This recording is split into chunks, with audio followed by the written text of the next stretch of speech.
Très heureux de vous retrouver encore une fois de plus dans cette émission sur H Media Télévision pour la première fois. Comme vous avez s'abonner, partager, commenter. Donc, très bien, tu as Masoula Sport, vous remarquez que tu as une chaîne Sika pour tout analyser parce que Congolais, à l'Imouni Congolais, vous allez remarquer, chaîne Nangal Bosso, j'avais plus de 10 000 abonnés, mais Congolais, Congolais, mauvaise qualité. Pirater ma chaîne donc yini ma chaîne parce que moi je gère ma chaîne, c'est mon téléphone. Donc j'ai na salaki be mission de mona ki ala veille rencontre RDC na Sénégal kola la mko boye viki na kotse be mission belé ba balandeli na ba menacer chaîne yini ma chaîne donc toujours mika kolandela mbona mtu wa gérer la chaîne tolandela ma chaîne to mika kolandela ngo ceux qui te récupérent, on va toujours continuer à faire des émissions là-bas, mais aussi à la chaîne, la bisukaka. Mais ceux qui te récupérer, il y a moté à aller comme ma chaîne, la bisu, tu vas nous faire actualité sportive, à tout ça, abonner sur mon mais non, c'est une s'abonner, une émission, c'est une façon, il y a encourager bisu, on peut s'abonner sur ma case pour tout ça sur l'émission, pourquoi pas dans 2 mois, 3 mois, 15 000 abonnés, 20 000 abonnés, et ça grâce à Bino s'abonner, na boss na pisi boss de mutu moté. Mais si vous allez vous abonner, analyse de Chéri Kokal, avec eux pour aider pour nous commenter à 10 000 abonnés dans 3 mois. On est ensemble, que ce soit vraiment ils Congolais, parce que c'est toute une entreprise au Moutoua, au Molo Amouké, au EDP, communauté congolaise, c'est une bonne information. Biso ba gente ko s'imposer na communauté, biso bazoyi, biso ba sama kama to biso to restricting na biso pour aider rabino mais bato mauvaise qualité, basali balingo basali biso loko boye mais nzambe kaka akosunga bango nzambe yemo ayebi eloko akosala bango mais biso tokobesi maboko te yango topesa déjà émission ani muskolo soki wana ezongi te tokontinue soki wana ezongi tokontinue mpe kuna mais tosabone topartage tocommenter osala vraiment esengo mingi toyei koanalyser rencontre RDC na Sénégal de webi très bien RDC Sénégal on avait perdu à domicile sur le score de 3-2 mais tobandaki komener 2-0. Ni marché qui était contre les Sénégalais. On en parle dans cette production. Au s'abonner, partager, liker, sur vraiment qui est commun. RDC Sénégal. Moi, personnellement, j'étais au stade. Match, et bandi bien. To bandi bi. Quand bandi bi. Puis, on au marqué sur deuxième bi. Premier mi-temps qui na score moi, il est bizarre. Côté de notre bêtise, premier mi-temps, certes, on avait fait une très belle première mi-temps. Mais il y avait des petits problèmes. Il y avait des petits problèmes. Parce que quand on est dans le Sénégal, de le premier mi-temps, ce que moi je dis, il y a un ça ne va pas. Au s'est tardé pour ça le changement. Tout le monde est en France. France-Argentine. Finale, les autres bêtes France-Argentine. La première mi-temps, France pour la 2-0. Coach a mis ça, des mêlés, a mis ça, je crois, Marcus Thuram. Pour coach ça, Colomwani, non, joueur Moussoussou. À la fin, il partout, il a prononcé 3 buts pour la tir-but. Mais nous, on joue la première mi-temps, on mène sur le score de 2-1. Il y a un Maswaku qui n'est pas dans son niveau. Ça dit qu'il est invisible dans les terrains. Mais aussi, avec Yohan Wissa, déjà. Pourquoi pas de faire un changement? Pourquoi pas de faire un changement? Le coach a Tigigaka, moment où ça changement, il a dit trop tard pour Nabiso. On a joué contre le Sénégal, mais laisse-moi vous dire clair, on avait notre destin en main. On a gagné le match. Même si le Sénégal était largement au-dessus de nous, l'accès football bien, mais les faits remenaient déjà des à 0. Match déjà Silaki. Pourquoi pas de jouer même avec 5 défenseurs? Dès les premiers mi-temps, il fallait coach ça la changement, mais moi je me pose des questions. Pourquoi coach Abesaki Nanou, parce que moi j'étais au stade, les premiers billes c'était tant 3 minutes de billes à 0, premier billet sénégalais, c'est qui tant que coach à cette permutation, on dit ça à quel côté il y a Masok, côté on dit ça, le fait qu'on dit ça qui par rapport à lui, parce que on dit ça c'est un droitier. À quel cas pour à quel côté l'artiste Masok, parce que l'artiste Masok nous équipe pas soi. Après, vous allez remarquer, chez un entraîneur qui a une belle vision, Je ne dis pas que Desabre n'est pas une bonne vision, mais pas entraîner Oz en vision bien, Yoris Kaimbe mérite d'être titulaire de la section congolaise. Il est bon défensivement, offensivement, contrairement avec Arti Massouakou. Pourquoi aligner Arti Massouakou contre les Sénégal match aller? Arti Massouakou a Bandaki, tant à Bimi, tout le monde qui couloir, on a des Karamaka, pour te marquer, marqué bi. Ici contre les Sénégalais, quand tu es sur Arti Massouakou, pour défendre tes. Il m'a dit, Azo les Kaye Passoir. Côté droit, ils ont vraiment qui toquent parce qu'il y avait Michel Kelia, on a Kanga. On a dit ça impeccable, maintenant, on a été. Mais côté gauche, oui, ça Azo qui était, oui, il était fatigué. Tant que Azo qui était, Kangela, Yoris et Arti Massouakou. Raison pour laquelle, tant que Bazo fait avant l'Arti Massouakou, fait un contre un, Bazo Lindae. Raison pour laquelle, coach, à mon quelque chose à dire, les émettants, Abimisi Artir, Abimisi Yonusa, à côté ici, Yoris Kaïmbe. Mais le choix était clair. Dès les premiers mi-temps, Fallait bien ça Artir Massouakou contre Yoris Kaïmbe, pourquoi pas? Tout police, bah calculer comme un belé. Mais des stades qui viennent beaucoup. Plus de 120 000 personnes au stade de Marty. Moi, j'étais au stade de Marty depuis 10 heures pour rentrer à la maison 21 h pour supporter les Léopards. J'étais bel et bien accrédité. Mais na boy ko fana tribune de presse. Na fani ko tuba tozo yemba. Poto comme ça le par RDC 2-0 ba Congolais baza dessus. En bref, côté de Betaki Moutaza auteur, il y a des faits sur c'est l'entraîneur Sébastien Desabre, pour être clair. C'est l'entraîneur Sébastien Desabre. Parce que bah changement c'est clair. Non, ça dit que le monde naté. Le seul joueur où il y a moyen de mettre le terrain, c'est Samuel Moussane.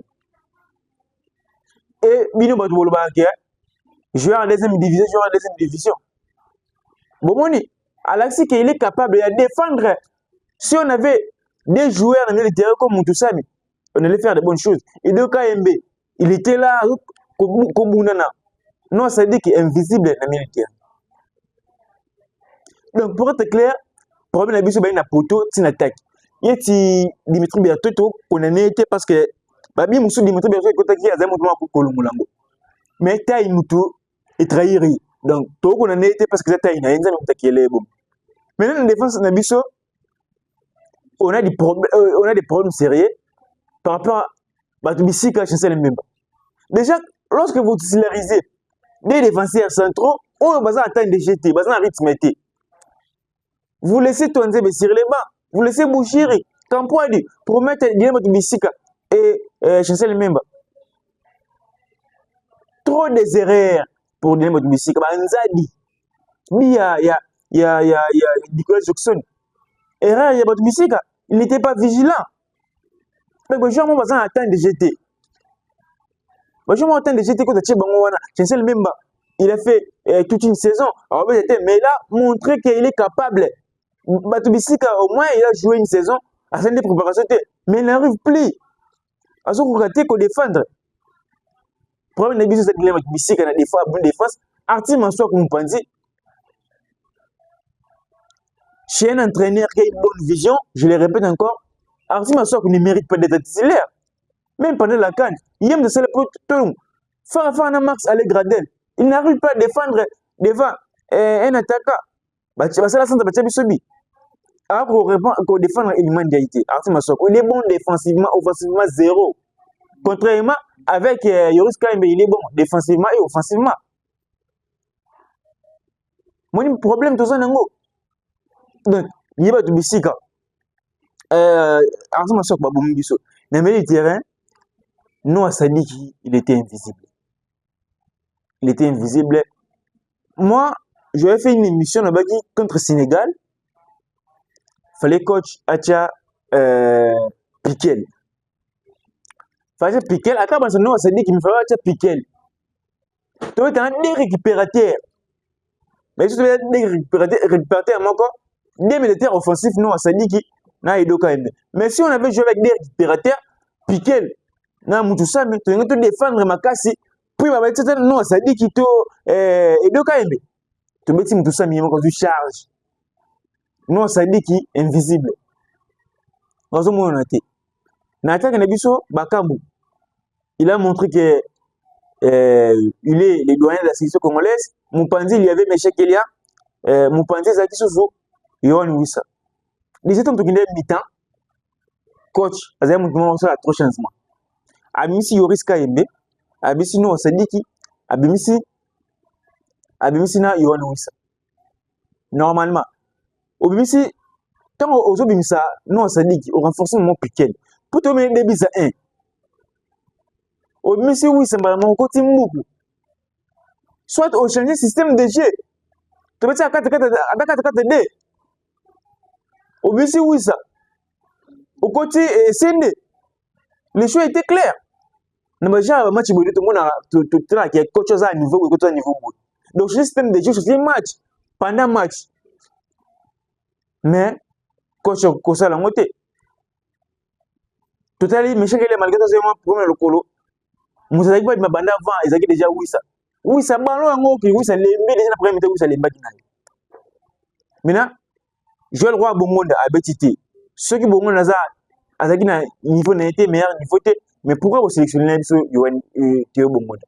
Je me pose des questions. Pourquoi vous sélectionnez qui Théo Bongonda? Je soutiens les gens au Banolo qui faut pas sélectionner Matobo. Parce que les Sénégalais, ils fort na course. Il y a autre monde, Michel, il a menacé. Si on avait Jérôme Moukou, excusez-moi, Matobo, il y a tout le monde qui s'abonne sur le dit d'abord. Bah, qu'est-ce que c'est que je le retrouve bon pour sélectionner qui. Je vais à mon cousin, Sir Naïki, qui a en forme été au sélectionné. C'est pas bien ce que les coachs font. Ils ont été côté. Ils ont été côté. Au entraîneur dans la salle. Il dit que Topoli contre la conférence de presse d'avant-match, Topoli contre Sénégal, Sénégal a 3e en Afrique, 18e dans le monde. Mais ce n'est pas une raison valable. Donc la RDC ne peut jamais gagner une équipe qui est dans le top 5 ou bien une équipe qui est dans le top 20 au niveau international. Débit à 0. Débit à 0. Franchement, je vous dis, les messages débit à 0. Pas si écoute Tunisie, débit à 0, mais Sénégal, débit à 0, mais 3D. Mais quelle déception.